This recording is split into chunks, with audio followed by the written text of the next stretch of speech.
Hello all and welcome back to the Sky Fantasy Football Podcast by Fantasy Football Hub. It's been a long time coming, but with the Premier League and therefore Sky Sports starting back on Wednesday the 17th of June, we are back to discuss what the podcast team have been doing during lockdown, what we can expect to happen over the remainder of the season, which players we should be targeting for the restart, and if we can spot an exciting differential or two.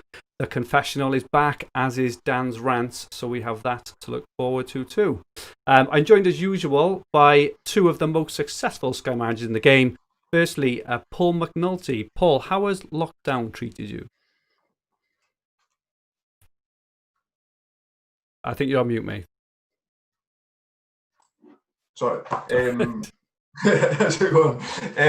No, lockdown's been good for me, Andrew. I'm working from home, saving on the commute, going into work. Don't have any kids, so no homeschooling from my side. So I managed to spend a bit more time on Football Index and been start watching the Bundesliga. It's been good as well. Oh, good stuff. And how about you, Dan? Have you been spending your time just ranting or just doing productive things? I've been furloughed, so I've just been at home doing DIY, homeschooling my kids, Nightmare. watching this morning, Loose Women, and yeah, I've just spending time with my kids and that, and mainly getting all DIY done, and getting in the good books, so that when all this football's on every night, I can watch a match every night and be like, I've got everything that I've done written down. So if Mrs. starts to say, no, I'm like, oh, this is the stuff I've done. Do you know what I mean? I'm watching two football matches every day, at least. So, one chore per match, is it? That's how you do it, don't it, mate? Yeah. 92 matches left, 92 chores. Yeah, well, I painted the hallway, mate. So there's about 7 doors there. You got a gloss and undercoat. So I built up some credits. So plus there's nothing else on, anyways. They're like, what's you going to watch? Emma Dallas on once a week, or there's nothing to watch. So you might as well watch football. Fair enough, chaps. I've been doing a lot. I've been working from home. I have had a blast on Football Index and Footstock, which are both interesting. I'm quite addicted to Footstock at the moment, which is quite new, but the pricing is very volatile. But and I also played Fancy Champman and Virtual FPL as well, actually. So non-stop fantasy. Anyway, enough of that, and on to the football. So just to clarify for those who haven't seen the latest news, the Premier League is due to restart on Wednesday the 17th of June, and they released the first 3 sets of fixtures, which constitutes Sky game weeks 45, 46 and 47. So if you go onto your teams on Sky, you may have to click forward a few game weeks to get to Sky game week 45. So 45 looks like it's just the Villa, Sheffield United and Man City Arsenal games, and then there's 46 and 47. In terms of official confirmation from Sky, so this should help determine the rule. So a lot of listeners have been kind of asking about what's happening with remaining games, with mini leagues. We're going to get some transfers and stuff. So I'll just read it out. But with the confirmation of the first remaining Premier League fixtures, the Sky Sports Fantasy Football team brings you up to date on the remainder of the season. So this is how Sky Sports Fantasy Football will look once football resumes. The jackpot prize of £50,000 will remain the same, with the players in first, second and third to be paid out from the overall leaderboard at the end of the 2019-2020 season. Transfers that players have made will stand, with no additional transfers to be awarded for the latter stages of the campaign. The existing 5 per game week transfer cap will remain. The prize for the Knockout Cup will be split between the remaining players at the end of the season. The remaining KO Cup fixtures will be completed using the traditional Knockout Cup method, and both private and paid leagues will continue and be completed as normal, with the result at the end of 2019-2020 Premier League season used to determine the winner. So it pretty much looks like they are just picking up where they've left off on Sky. So Paul, have you got any kind of thoughts on that? Do you think that's the right thing to do, or? Yeah, I know we were talking about having a podcast to discuss this at the start of lockdown. Yeah, I chose against it for time and stuff. Yeah. I definitely think that's right. Had the season not played out, I guess there would have been more contentious decisions to be made then. But I'm I'm not going to be in the running, I don't think, but I'm pretty happy with the decisions that have been made. Yeah, fair enough. And how about you, Dan? Do you feel the same? Yeah, I think I see a bit about FPL and people are going on about having wild cards or I don't know, all that sort of stuff. But in Sky, we'd all just left. I didn't log into my team till last week or so. I couldn't even remember who was in my team. But I know in FPL, people were still making transfers, weren't they, and stuff like that. So no, I always thought no, just carry on as it was. No one's been making transfers.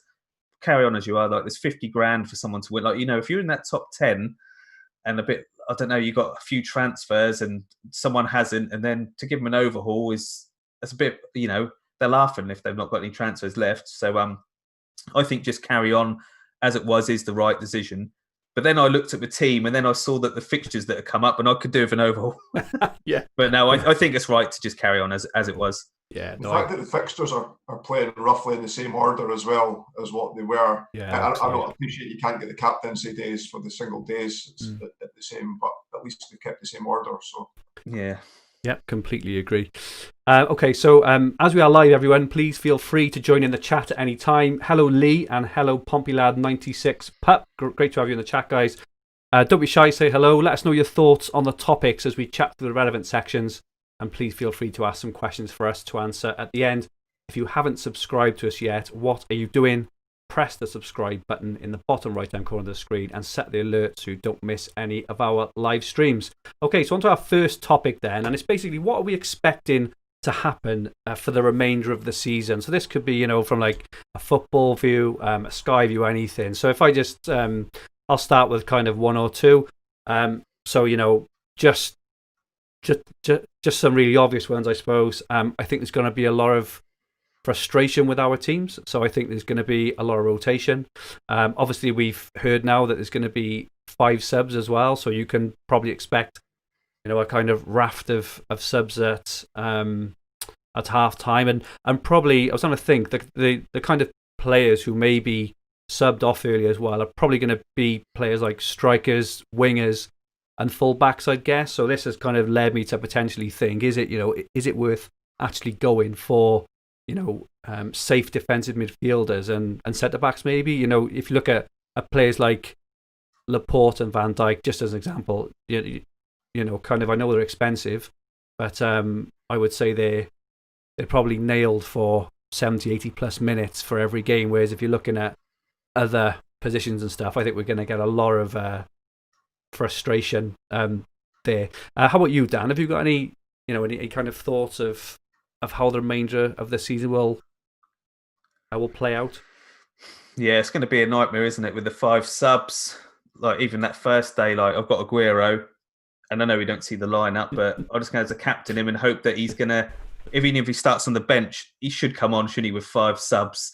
So, but yeah, there's, like you said, they could take almost half the team off at half time, couldn't you? So, yeah.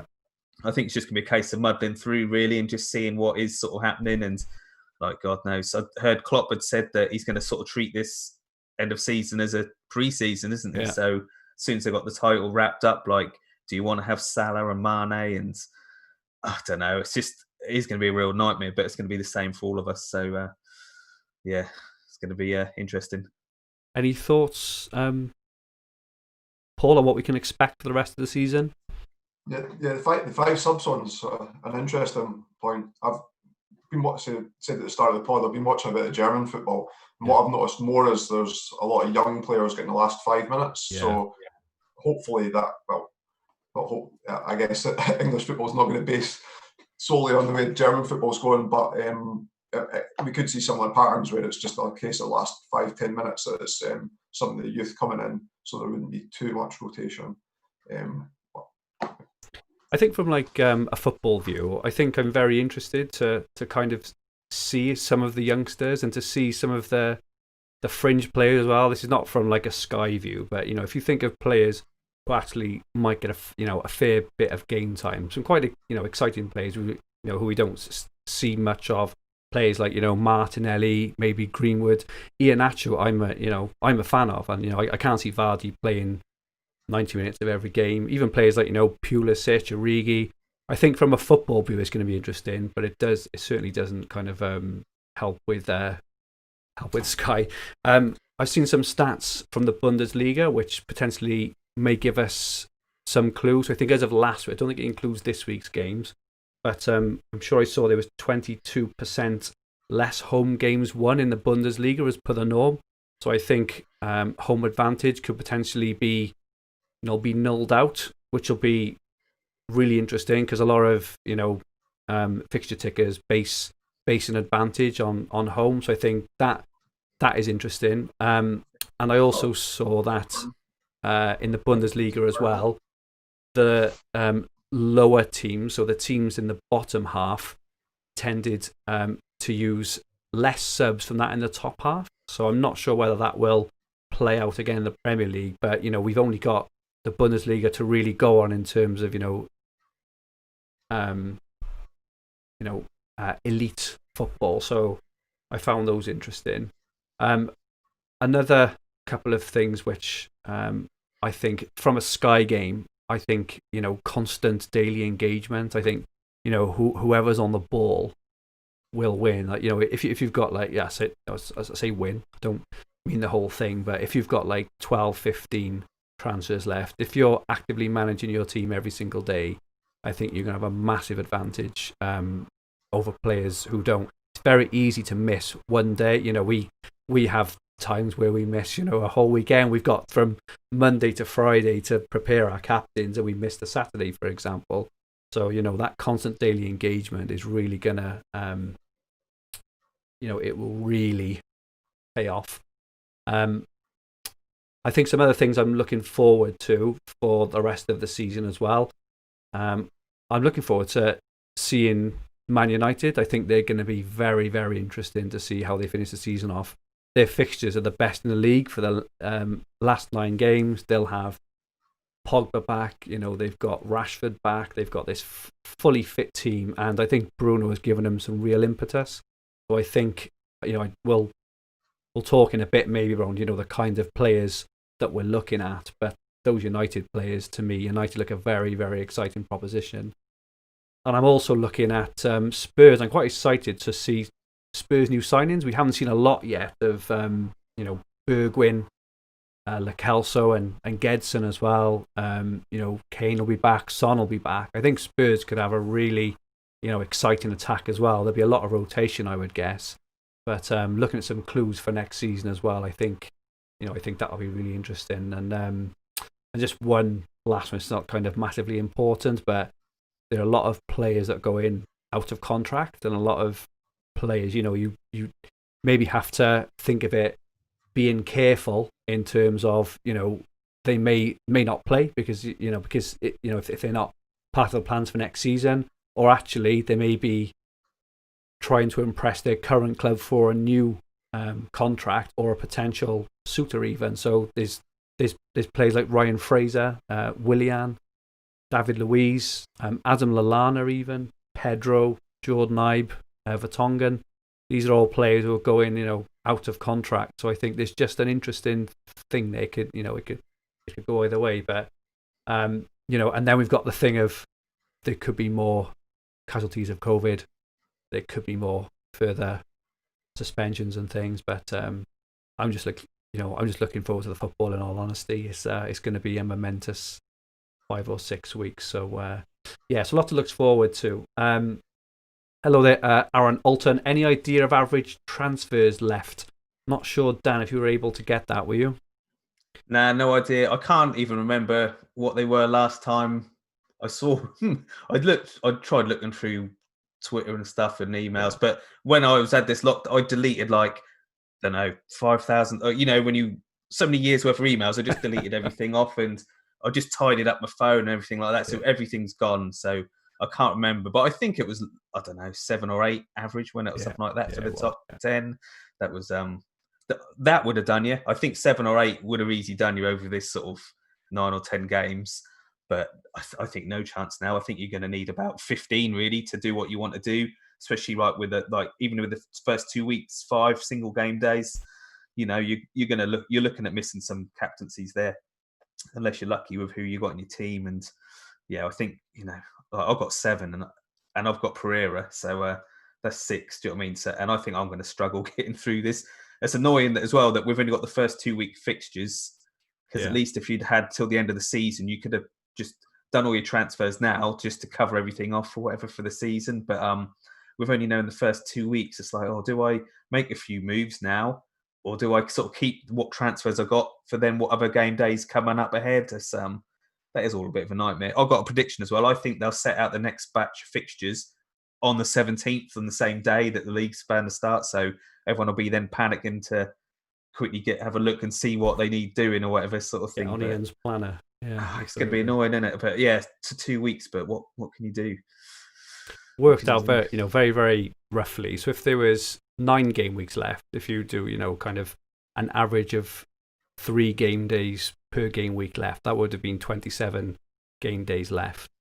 It looks like now there's so what is it, 7 weeks, roughly 49. There's going to be probably not far off double the amount of game days that there would have been, which is a nightmare. I'm sure we'll talk in a bit about our plans and strategies for it, but I would have certainly left a lot more than 5 if I'd have known this was happening. Hello, Liam in the chat.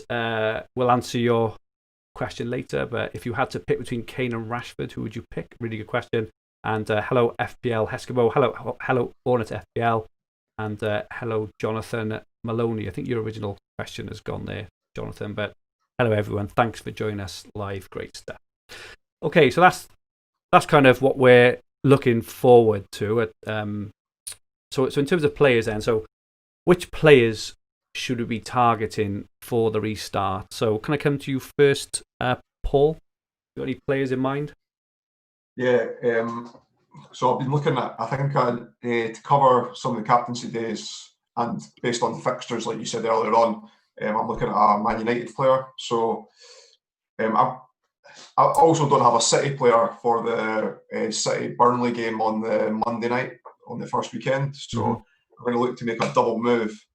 I'm sitting just outside the top 1,000 with 7 transfers, so I want to play not overly safe, but based on the formation that I've got set out and the money that I've got available in the bank, I'm going to have to either get KDB or Bruno in the midfield, which I don't particularly like because both are sitting over 50%. But to cover off the captaincies, I'm going to have to pick one of those.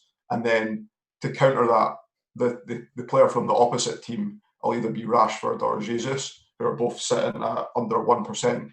So that'll be the differential kind of play that I'm looking to make there. But yeah, I think Man United and Man City, if you don't have players from either one of those teams, it'd be sensible. Okay. And how about you, Dan? Were you eyeing up for the next fortnight? I need about 5 striker slots, to be honest. But I liked Rashford and Kane because they're both in 0% of the top 1,000. So they're players, I think, and they both would be good captains on a couple of days at least. So yeah, I think Rashford, Kane, but depends on your formation, transfers. Like I don't have Fernandes, so I might, because Fernandes is in like 50% of teams, roughly, something like that. So I might just have to bring him in because he was killing me before this all sort of came to a standstill. So yeah, him. But yeah, mine was mainly looking through the days. Like I say, the first day I got Aguero, and that's a bit of a hope and pray, really. Just going to captain him. But yeah, looking at them other days, I could do with having about 5 striker slots at the minute, really. But it's going to be, it's going to be tricky. Yeah, I think in terms of which kind of players we should be targeting. I know we beat the drum on this, but I think it's really important as well to have a look at what your goals are for the season. So I'm having a dreadful season. I'm about 6,000 at the moment. I know, Dan, you're just kind of outside the top 100. So our objectives are very, very different. But I'm not going to be looking to bring in Bruno, I don't think, because I just don't see the point. Because even if I captain him and he scores a hat trick, I might move up a few hundred places. But I don't see the point. Something I was chatting to last season actually with Mark Edworthy was like bringing in the second best player for every team. So last year we were talking about Mane instead of Salah, maybe, at the time was Sterling instead of De Bruyne and things like this. So I think I'll probably be looking to go along those lines, and just, instead of Bruno, maybe I may go for Rashford, I may go for Pogba, and players like that. I noticed Pogba, and it's fairly obvious. I know it sounds obvious, but Pogba's 0% owned. So, if he comes back with a bang, he may be on penalties, and things like that. Rashford's also on 0%. He's likely on penalties. He's probably, you'd imagine, start on the left with their fixtures. They're really, really nice. So I think I'm going to look for a bit more, of that second striker. But Man United's fixtures, it's sorry, not second striker, second best player in the team sort of thing. And as I kind of mentioned earlier, 90-minute men, goalkeepers, centre backs, and central defensive midfielders are probably the 90-minute men. The rest may not. In terms of things like clean sheets, if you get your full backs hooked at half time, that's going to be an absolute nightmare. Get your strikers hooked at half time, and there's injuries as well, right? So they've got games. At the start of the season, players are much more susceptible to injuries. We're going to see that right at the start. And even though they may recover in a week or two, in that week or two, there's 3 or 4 games as well. So, I think it's going to be really, really tough in all honesty. But just kind of notes there. In terms of low-owned players, then, Dan, have you got any kind of thought? I don't know if you've had a look on the site. Have you got any thoughts on some really low-owned players who've got your eye on?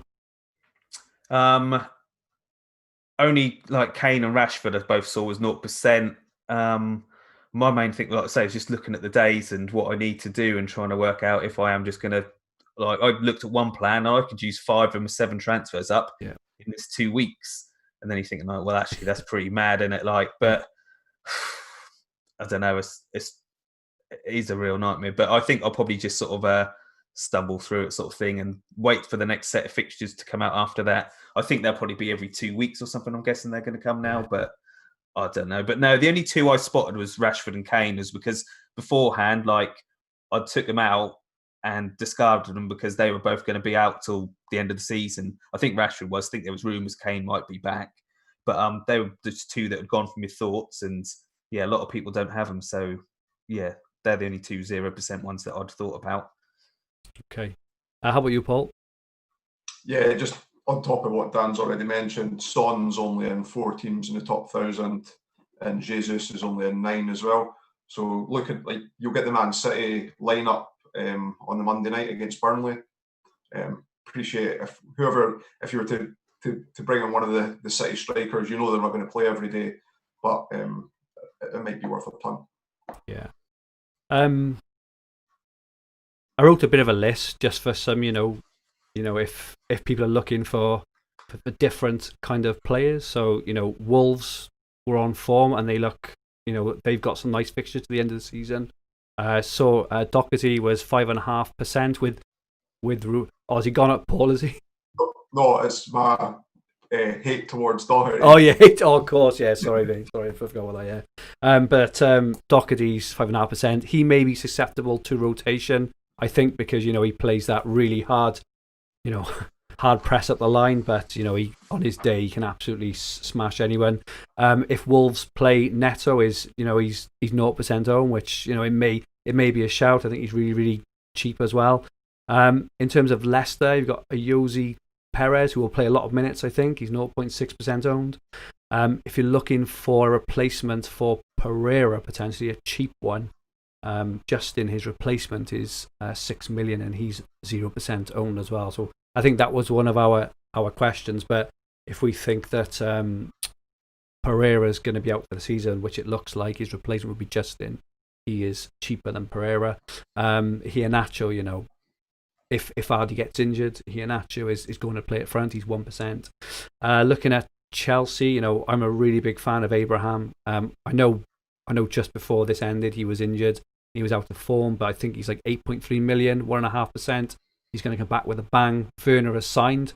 I personally think that will spur Abraham on to want to be improving and be his partner next season.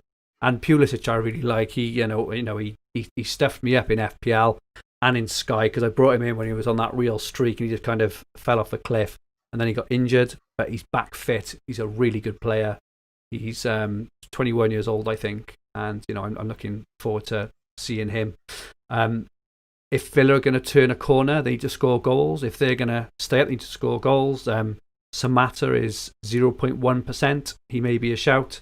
And McGinn as well. So he's back. And I didn't have him myself, but he was a bit of a legend at the start of the season. McGinn won, I think. And he's 0% owned as well. So all these players are like barely owned at all. So they're potential really good shouts. We've mentioned for Man United, Rashford 0%, Pogba 0%.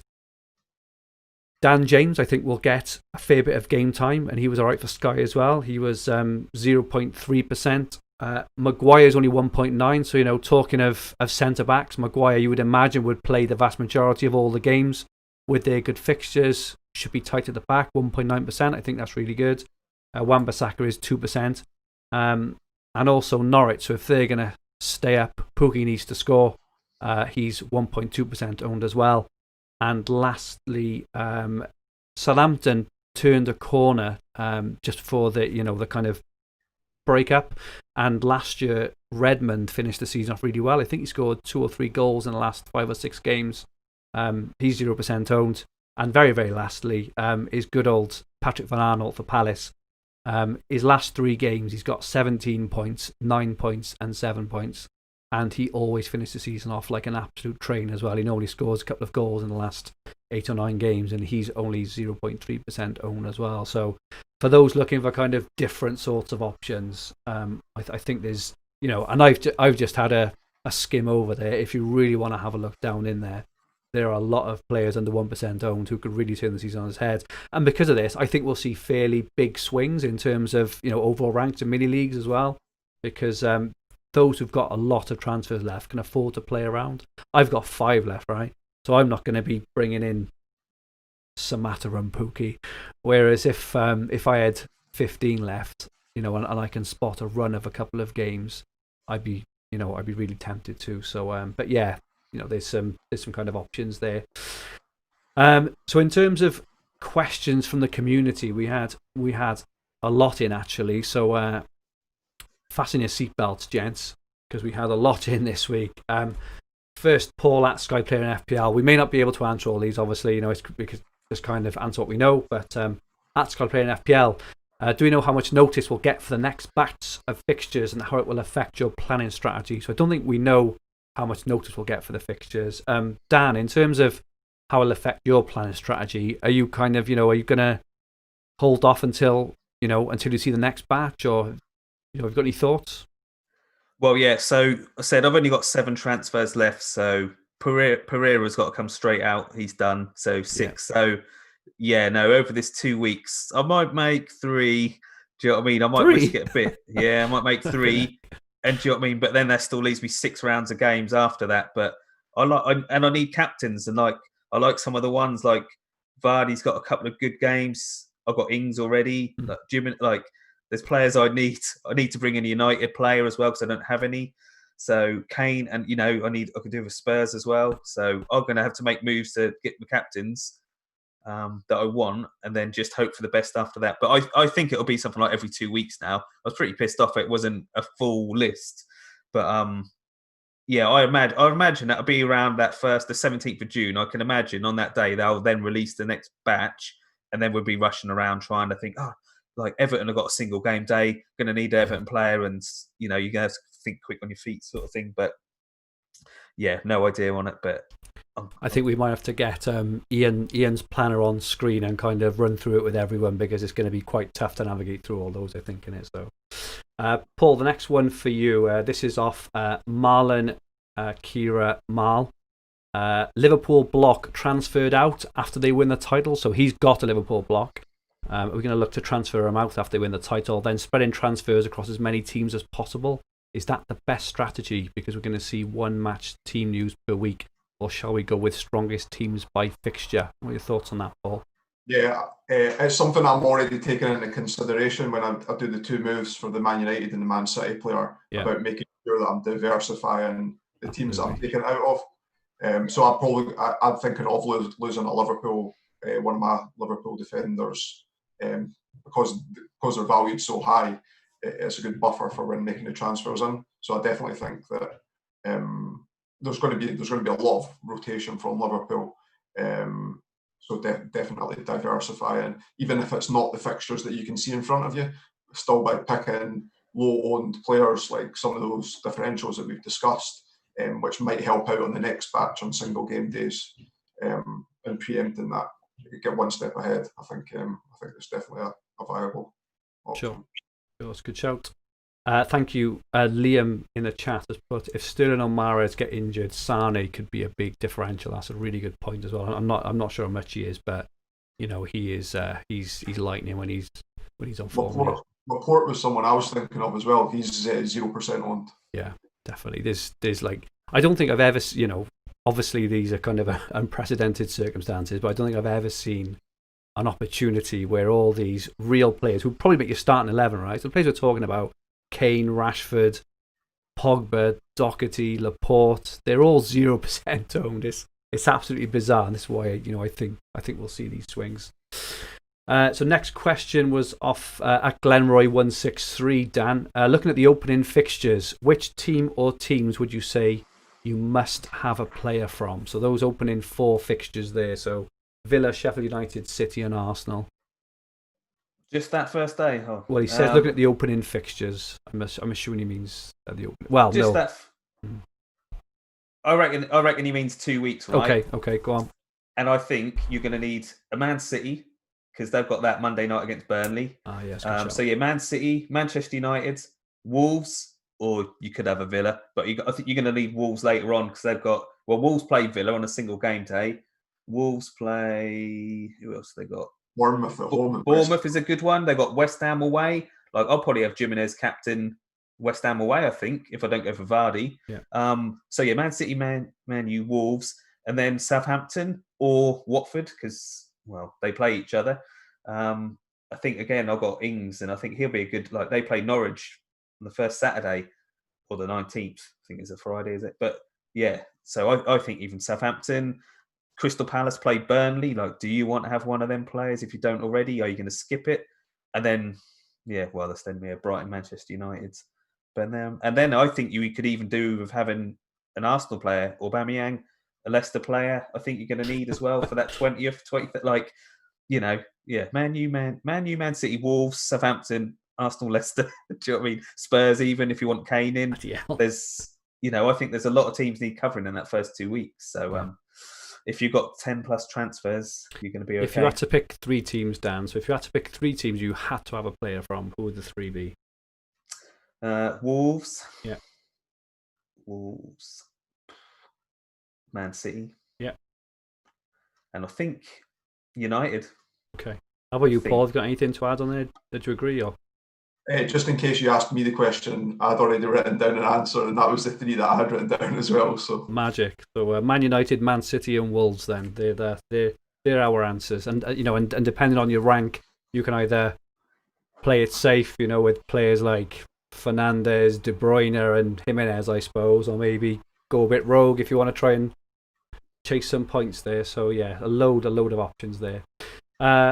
Paul, then, this is off at FPL Equation. How the hell are we going to get a captain out for every day for the rest of the season? Assuming the answer is you can't, which game should we be swerving, and which should we be and which should we target? Spurs Arsenal looks interesting in the first few weeks, and Kane's back. Have you got any thoughts on that one, mate? Which ones we could potentially swerve? Yeah, I think the way that I've planned this out for my own team. I'm going to miss the Palace Burnley game. Dan Arnold, mate, he'll score in that game. I'm telling you. I do get it, and Zaha usually finishes the season off pretty strongly as well. That's right. Palace's fixtures aren't great, and I guess I had a think about that as well. The Watford Southampton game, depending if I needed cash elsewhere, I'd be tempted to go back to Sarr. Yeah. Potentially. But again, at this moment in time, I've not got any plans to bring in anyone for those games as well. So I would just be building up my team again to diversify. So moving off the Liverpool assets when it's sensible to do so. Potentially, if you're sitting with 2 or 3. Okay, so you're saying Palace, Burnley, and Watford, Southampton are the ones that Paul is looking to ignore. Dan, have you got any others there, or do you generally agree? Well, yeah, I think that Palace Burnley game I'll skip and hope it's a 1-1 and nothing doing. Like I say, I don't have a United player, so I need to bring in someone to cover that Manchester United Brighton. But like I said, I already have Danny Ings, so I'm covered for Southampton games. Yeah. And I've got Wolves, I've got Jimenez and Jota, so I'm all right for that. So I'm not actually too bad with this set of fixtures. But like I say, I want to bring in Vardy and I want to bring in Kane and I want to bring in Rashford. So yeah, and obviously we can. I think for next week's one, we'll start to have a look at the next lot of fixtures. Even if they're not confirmed, we kind of know broadly what kind of games it's going to be. Obviously, we don't know the game days, but yeah, that's just the main thing in at the game days. The game days, exactly. Yeah. Okay, cool. Dan, question from @Heskabo_SkyFF. 6 transfers left. Is it worth using some now to attack the best options for the next run, or save them to defend against issues that will inevitably arise? So yeah, nightmare. So he's got Pereira as well, I believe. So that's one down, isn't it? So yeah. I don't know really. I think you just got to hope that the next batch of fixtures come out before this kicks off, so you could then have a bit more to go on, sort of thing. But like I say, you've still got 6 game weeks, haven't you? Well, each team's got 6 games after we get to the July the 2nd. So I think, maybe only what I'll use 2, and one of them will be Pereira, and then sort of, try to do something at the end. There might be a bit more, like these first 2 weeks just might be a bit of a muddle. Do you know what I mean? Just everyone's sort of getting back into the swing of it, and it might actually be the last sort of 6 weeks that things start happening. So I don't know. I'm a bit tempted to sit on my hands and just, see how it goes. I think, I think over this next week or two, we'll start to get clues about the rotation, and about how teams are setting up as well. And I think that we'll see the teams that are generally playing, kind of 7, 8, 9 the same, and then the teams that are swapping, 6, 7, 8 every game as well. So I think after this initial week or two, I think we'll start to get clues. You can't afford, you can't avoid injuries, obviously, right? But I think with United, you're reasonably safe because their fixtures are nice right till the end of the season. So even, let's just say Bruno gets a niggle for 2 weeks, it's not the end of the world because he's coming back to 6 really good games at the end of the season. So yeah, I'd be tempted to just kind of leave it a little bit, just do the ones you have to do. It's an obvious captain or an injury. Paul, question from @Sam Sky Sports FF. Is trying to cover all captaincy days for the rest of the season the best strategy, or just have to accept we're going to miss the odd one? Actually, I think we've kind of answered this one, haven't we? We've answered it earlier. So I think diversify is probably our tip there, Sam. Just a comment from Al in the chat. He should probably start looking at his team again. Been 3 months, really good. But if you're on this live stream, I would certainly have a look at your team. And nightmare with the 5 sub rule, less chance for points. Yeah, you're right. But everyone's in the same boat, so it's kind of looking for those players who you think will play, will play more minutes than the rest out of your pool of players who you fancy. Question from excuse me. Question for @Big4FPL. Who do you think are players who weren't great pre-lockdown who may now be improved picks? For example, Traore becoming a nightmare with that shoulder. But if you still own, has it almost worked out in your favour if fully fit and with Wolves' remaining fixtures? So I kind of said Abraham earlier, I think. I think Abraham and Pulisic were my ones. I think that Chelsea's fixtures, are all right. I think they're going to want to prove a point with them signing Werner. Dan, have you got any thoughts, on who will hit the ground running now? Yeah, like you said about Traore, I got rid of Traore. I swapped him for Jota. Don't know, I can't remember now, but I swapped him anyway. But if I had Traore, I'd probably keep him now because, like I say, he was a bloody nightmare with that shoulder, wasn't he, and missing games and annoying. But yeah, he's one I'd probably keep now and see how he's getting on. He's had plenty of time to rest it up. So I just really don't know. Like I think some of the form, like you do think, Fernandes was like killing it when he before, everything stops. But maybe that might have not helped him. Like he might have. You keep going, don't you, in a good run of form. So that might go Rashford against him. and Pogba are back, who are both, they both like the ball as well. So is Fernandes, is he going to see as much of the ball as he did? Yeah, because he was like the main man when he was involved in everything. So now he might not be. So I just don't know. I think it is really a case like you are just going to have to assess that first sort of week and see where you are really. And I can't really add more to that. No, it's fine. Okay. Question from Aaron Alton around average transfers. So we don't know, but we think it was kind of like 6 or 7. So if you're sitting on 10 plus, you've got a distinct advantage from the rest of us. I think he's quite up there, I think, on the leaderboard from what I can remember. Wasn't Aaron winning it? Am I making that up? No, I think he was, wasn't he? I think he was definitely up there. Let us know, Aaron, on the chat. I think you were winning it. Hang on. Aaron, I think first few games we'll see some strange results. Yeah, I agree as well. This is why I see, kind of sitting our hands a bit. Form goes out the window. You've got teams like, Villa and Norwich have got everything to play for now. There's no point in them playing for draws. And Aaron just says he's second overall. So nice, yeah. Great stuff, Aaron, and thanks for joining us in the chat. You should be the ones answering these questions. Get him on. Get him on, exactly. At Serenity_later. Paul, do you think the 5 subs clubs have now will make much difference to fantasy? Yeah, like I was saying earlier on, I think we might see a lot more youngsters getting a run out for the last 5 or 10 minutes in games, which so hopefully not too much more rotation than what there was already, although there evidently will be a little bit. And based on the points that you've already made, Andrew, I think there'll be less defenders getting rotated, and therefore there's going to be 4 or 5 more attack-minded players that's going to be rotated. Yeah, cool. Okay, at Mark Dorney, Dan, essential 3 teams you need captain picks. I think we've answered this one actually, haven't we? We've said United, City and Wolves, so that answers yours, Mark. Last couple of questions. Kermit the winger, Pereira replacements, preferably a player from the opening set of games, Man City defender maybe. So I mentioned Justin earlier, he's his direct replacement. Dan, have you got any other thoughts on a replacement? Who would you pick a defender from at the moment? Depends on the shape of your team. So I looked at him for me and then thought, can I take him out for someone where I haven't got a captain? Do you know what I mean? But do I want to bring in a Palace player or Burnley? I don't think so. Do you know what I mean? So then it depends on what you want to do. Like Heskebo was he'll probably go to Dan Burn, I think he was saying, which you think like Brighton, and I said to him today, like Brighton have got some terrible fixtures, they are awful. But because he's so cheap, he can then upgrade an 8 million midfielder to whoever, can't he? Like De Bruyne or something. So it's what that allows you to do. So depends what works for you, sort of thing. Whether you can use it to cover off a captain or just go dirt cheap and use money to save.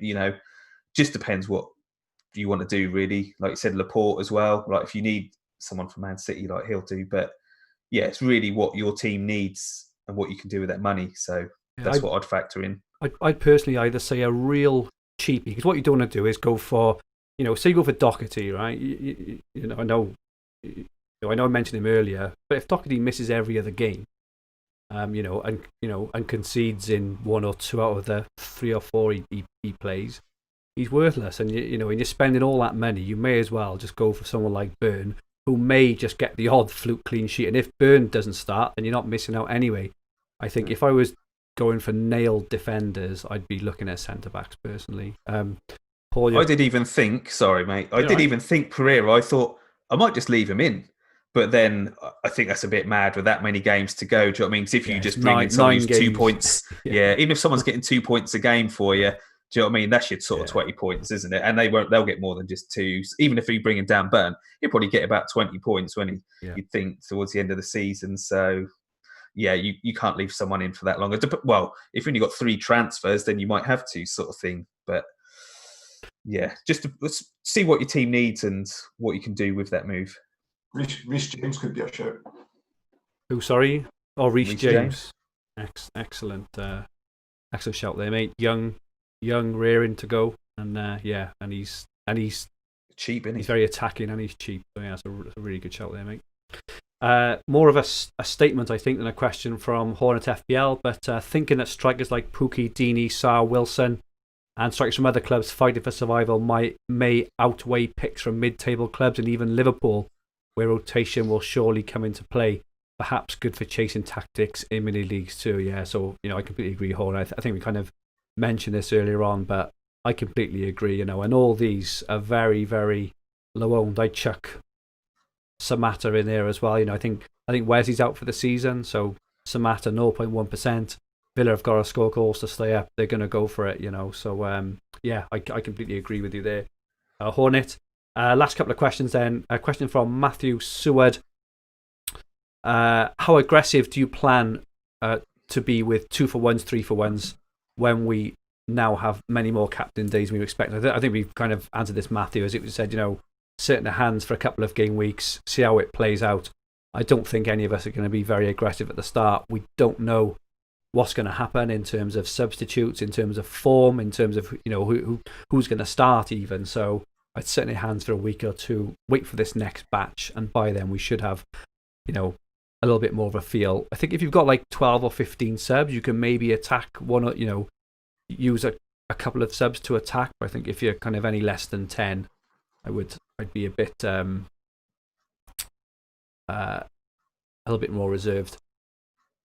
And then Mark Bennett, so he asks as well for a Pereira replacement. Budget 12.1. Blimey, he had some money in the bank.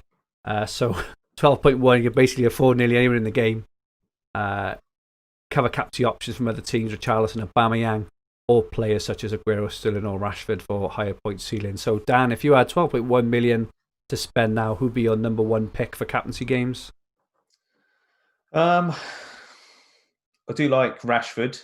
He's got a couple here where I would have him as captain. Yeah. Aubameyang as well. He's got, Southampton, Norwich. And it's the first game of the day, so you can see if he's starting first. It all really depends on your team. Like, what other midfielders has he got? I'd be tempted to go for a cheaper defender. Not Dan Burn cheap, but, get someone else in and then upgrade someone else to, Fernandes. Yeah. That sort of thing, really. Yeah. Who's your number one pick, Paul, for 12.1 million? If it was me, because I don't have any Man City players, I'd get Laporte in. Okay. Well, you'll see their starting lineup on the Monday night. I think I'll possibly wait till then. Okay, cool. Thank you very much, everyone, for all the questions. So we're just gonna finish off now then with Dan's rant. So Dan, what are you angry about today? I've been pretty angry for a while, mate. I'll give you a little confessional first, right? Oh, sorry. My confessional is I've been telling my missus we've still been doing the podcast every Sunday to get out of the house for an hour. What, you've been sat in the garage by yourself for an hour? Yeah, having a beer, playing darts. Yeah. So that's my confession. She won't be listening, it's fine. The rant, I don't know. I think it was early days. I was just getting annoyed with, people just can't do as they're told, can they? Like with this stay indoors and all that sort of stuff. Like I've seen people walk past the house 3 times or something like that in a day. Just piss you off, don't it? When you're stuck at home with the kids all day, sticking to all the stuff. And then you go out and you see old people out walking the dogs in groups of 4s or 5s. And this was like early on. You're just like, people just can't do as they're told. Do you know what I mean? It's just, that's what just winds me up. And like, even when I then see all the stuff at the beaches and stuff, it's just like, I don't know, just piss you off, doesn't it? You just think like, madness, what mate. is happening? Like, I know it's a different story, like of everyone protesting and stuff. Like, that's quite an important issue, isn't it? And stuff. But when people on the beaches and I just don't know. Some people like, I've been sort of really sticking to it, and then other people just don't give a shit, do they? And you just like, just annoying, innit? Do you know what I mean? When I'm telling the missus she can't go out for a drive and this, that, and the other, and telling when we go out, we'll walk with the kids, and you're like, come here, like, there's someone coming, like, and all this sort of stuff, and then you just see people out. It's just, I don't know, it drives you mad. People just, can't do as they're told. So agree, mate, and a good round. We just had one last question for you, Dan, off Pompey Lad 96 Pup. Any update on the Tesco cat? Most important question. Yeah, I saw him. I went to Tesco's this morning. Actually, needed some bread, and he was outside there now. I think he's pretty ill. I said before that the woman set up like a funding page. She's made about $3 or $4 grand for this cat because he needs treatment. Do you know what I mean? I don't know if that's some sort of scam or whatever, but someone's getting some money out of it. But yeah, he's down the Tesco's, and I actually put a picture on there. I think I put a picture on Twitter or send it to you. But he was actually, when I was queued up at Tesco's months ago, he was actually 2 meters where the lines are. He was actually on one of the lines. He was social distancing. Yeah, that's just where that was just the luck of that was where he sat. But yeah, it was like, oh, he's social distance from fair enough sort of thing. But yeah, he's still down the Tesco's. Valued member of the community. Didn't stroke him or anything because other people stroke him, didn't they? And I don't get COVID and all that. But yeah, no, he's still there. Still more famous than me in my village, so it's a bit annoying. And there we go. So that's a wrap, gents. So Paul, where can we find you if anyone wants to get hold of you? What is my Twitter handle? Is it at Paul McAnulty 1? It is. It is. It's also on the screen, actually, thinking about it. I didn't realise. And Dan, yourself, how can people get hold of you?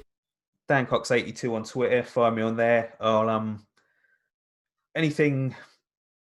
I'll do another article. There'll be another article on the hub when I've done that draft, or whatever. So we'll have that on the hub soon. So keep an eye out for that. I've done sort of some focus on the fixtures and 2 for 0s because there are a few 2 for 0s if you want to attack it, sort of thing. Like there's some nice little moves you can make if you're flush for transfers. So that'll all be on the hub, and we'll have that. When we have that, mate, Friday or something. We'll have it Friday, I think. Yeah, we'll have it up there this week. Still plenty of time, so I'll have all the good sort of moves and that you can make if you are flush for transfers and stuff. So that'll be on there. Wonderful. Finally, Fantasy Football Hub have been nominated for a Football Content Award in the Best in Fantasy Football Editorial category.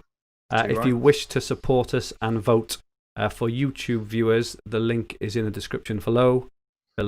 And for podcast listeners, please go to footballcontentawards.com/2020-voting/ and please vote for Fantasy Football Hub. All the guys will put a hell of a lot of work in, and the growth of the hub on the last year has been fantastic. So any votes for that are greatly appreciated. So this podcast and video will be on the Fantasy Football Hub, Sky and TFF YouTube channel, and also available in all major podcast libraries, including iTunes, SoundCloud, and Spotify. If you liked what you watched, please click the like button and remember to subscribe in the bottom right-hand corner of the screen. And if you enjoyed your listen, please rate the podcast versions and leave some comments. It helps us increase our rankings, increase our listens and watches, which in turn allows us to continue to improve the production of the work. It also makes sure you don't miss anything. And for the remainder of the season, we're also running a competition with a random draw at the end of the season to win a free annual Premium Hub membership from everyone who's left podcast comments. So please get on there, leave a rating and leave a comment. Greatly appreciated. Our handles on Twitter, Instagram, and TikTok now are at FFH_HQ, and our podcast Twitter handle is at FFHSky. Dan is now the main man on the Sky Twitter handle, so if you get some, weird random shit or some photos of cats or whatever, blame Dan. I'll try to keep that on the personal, mate. I don't want to lose his followers. Fair enough. Our website is fantasyfootballhub.co.uk, where you'll find everything you need for fantasy football all under one roof, including player comparison tools, the fixture ticker, Opta stats, top player team reveals, and much, much more, which can be used for both Sky and FPL. Also on the website, as Dan has mentioned, he reveals his transfers, captains, and general thoughts at 1 p.m. every Friday, exclusively to Fantasy Football Hub members, an essential read if you're a serious Sky player. I also write my weekly multi-format diary article, which includes my Sky team captains, transfers, and progress. Ignore that this season I'm having a mare. Dan is also very active in our Sky WhatsApp chat group with some other great Sky players, including Mark Edworthy, Paul Jones, Luke Wilson, to name a few. There are also some guys in the top 50 in there as well, so some really good chat, really good insight and information. If you want to join, just go onto the website and join up for that. If you fancy a free 7-day hub membership, go to fantasyfootballhub.co.uk/free trial and sign up. And if you have a passion for fantasy football and think you could put it into writing, why not submit a sample piece to us at fantasyfootballhub.co.uk/submit a post and potentially join the growing hub contributor team. Again, the link is in the description below. There's a lot of links in the description below, so have a look, guys. I'm sure everyone knows, but the Planet FPL guys also do a brilliant Sky podcast every Wednesday. Make sure you tune into them too. And we will be back live at 9 p.m. next week, talking more about our teams and plans as we get more detail, we get more insight into the players. So we'll be talking about that next week. With all that, thank you and good night, everyone. Hope you have a great week. Cheers.